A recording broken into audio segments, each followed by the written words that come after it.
Scotchy Bourbon Boys, raising some hell and making some noise. Yeah, we're the Scotchy Bourbon Boys. We're here to have fun and we hope you enjoy. We're here to have fun.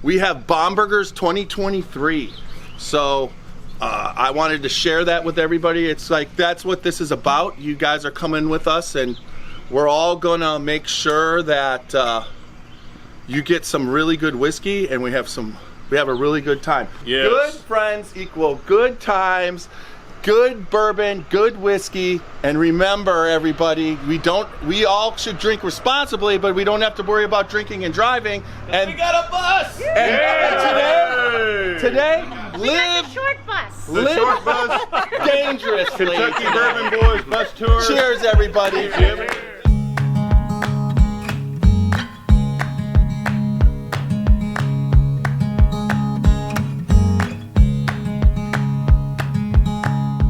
I'd like to share this red velvet. Cheers. Cheers. To Bumpy Road. And The Scotchy Bumpy Bourbon Road. Boys. I've been working hard with my energy just to make this week. I felt your dance. 3, 2, 1. Kentucky Bourbon Boys.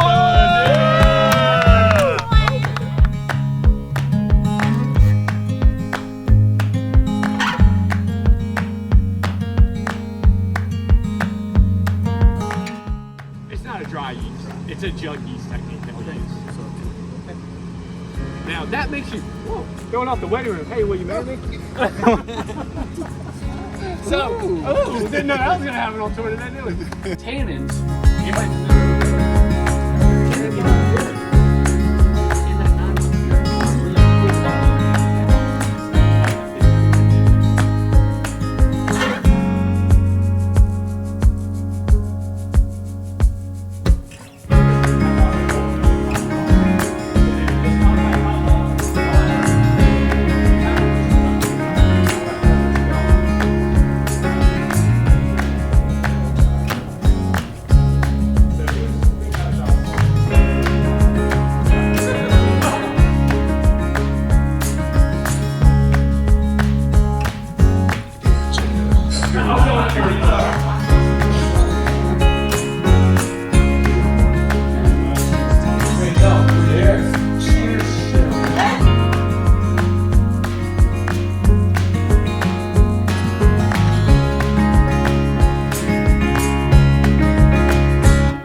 Straight down in, bring it back out sideways, spin, on the counter.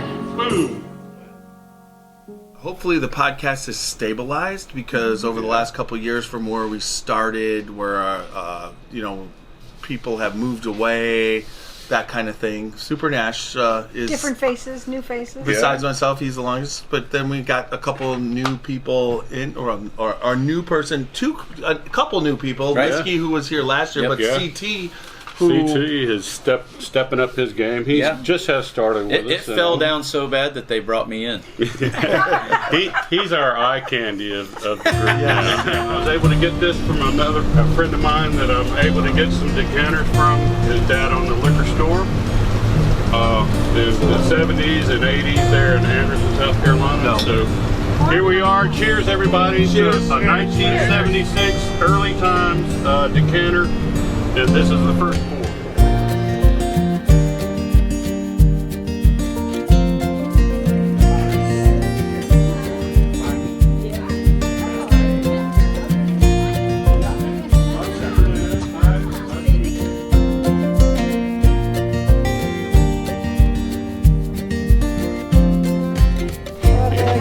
Grab one. I may not not make it through the tour, y'all. Might not. No, these won't. Yeah. This is a serious bourbon ball. This is what bourbon balls should. They're illegal Oh in my like 51 gosh. states. What do you mean? What's-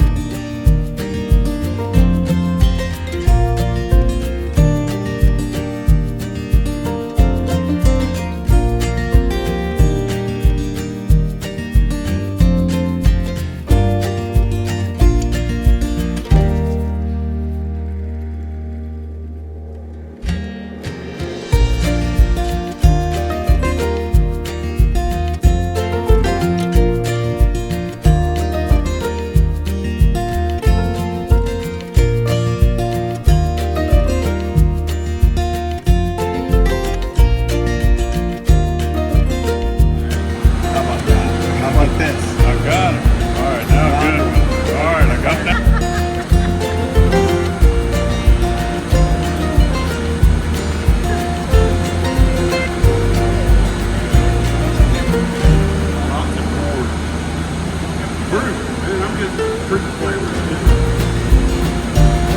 Last time it was strawberry or pineapple. 140. That's what I thought Charles. It's a hazmat. Yeah. But it doesn't taste like 140. But we were in here with Charles and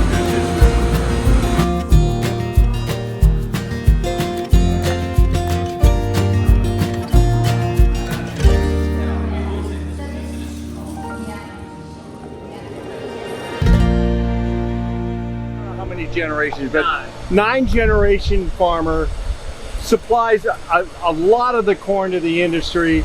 He's involved in the UK project to bring rye back to Kentucky. We're involved in it as well, so we've gotten to know each other.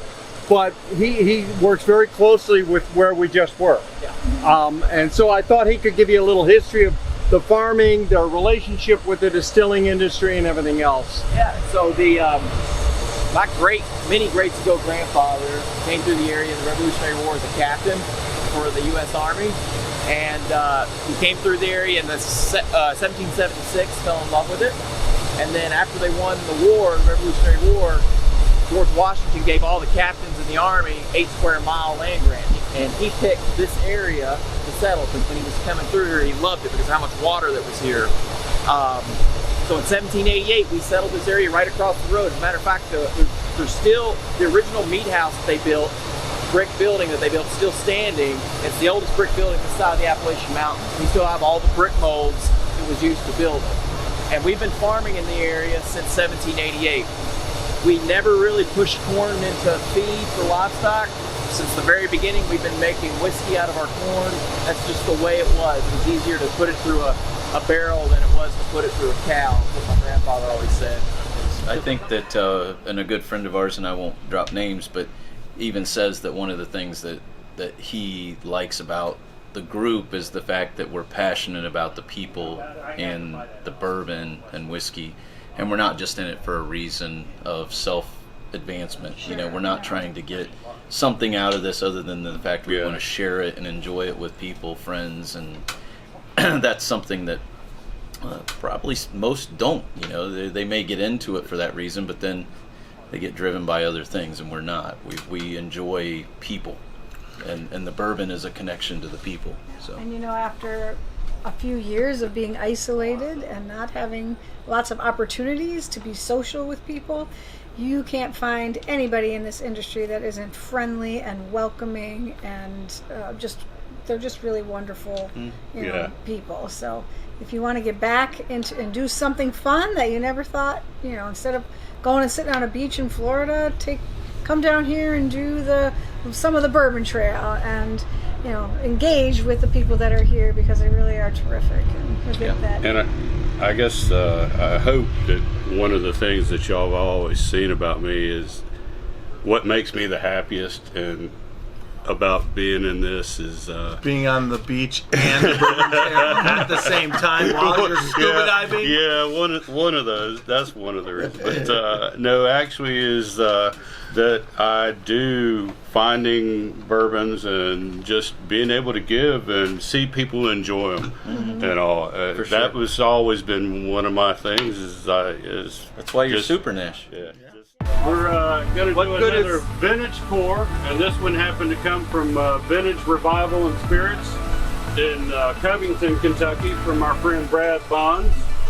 And this one is a Colonel Lee, Kentucky straight bourbon whiskey. It's coming in at 80 proof, 4 years old, and it actually happened to be bottled in Bardstown in Nelson County, Kentucky, and estimated to be somewhere in the 1950s.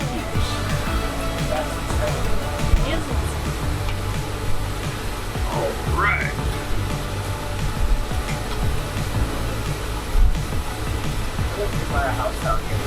Cheers, cheers, everybody. Yeah. Cheers to good whiskey. Good whiskey. Yeah. Good guys. And you can wear a poodle skirt. Coming, Jeff. Hey, Roger, you're gonna have I didn't tell him. I can't get. Just say you don't know where I was. Tell them. I told them Jeff was coming. Look what they sent. Oh, it wasn't me. It ain't me this time. And they're in full force. They ain't playing. They're doing a photo. They know what they're He doing. told them that Jeff.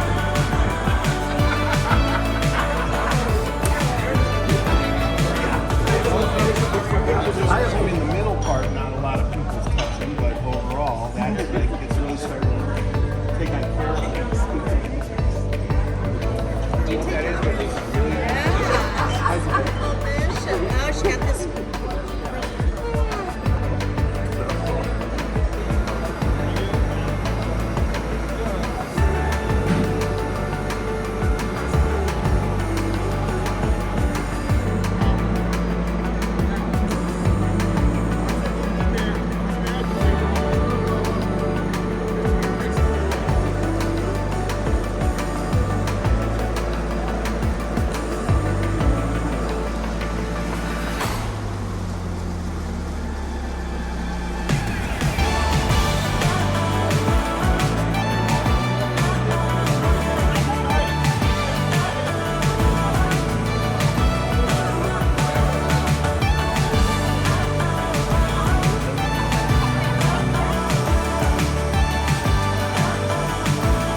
What you're going to taste first, this was actually made March 26th of 2020. So this was some fresh distillate, chicken cock whiskey right off the still to 125 proof before it went into the barrel. So bring me your glass. If we're going to do it, everybody have to walk around.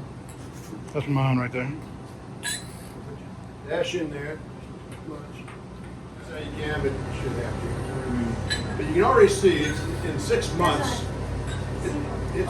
It's basically picked up some color.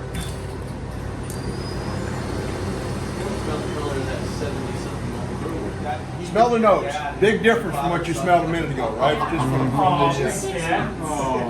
You weren't able to pick the state this year for the 1,000, were you? Not for next year. I did the one we made This year? Okay, so next year, okay.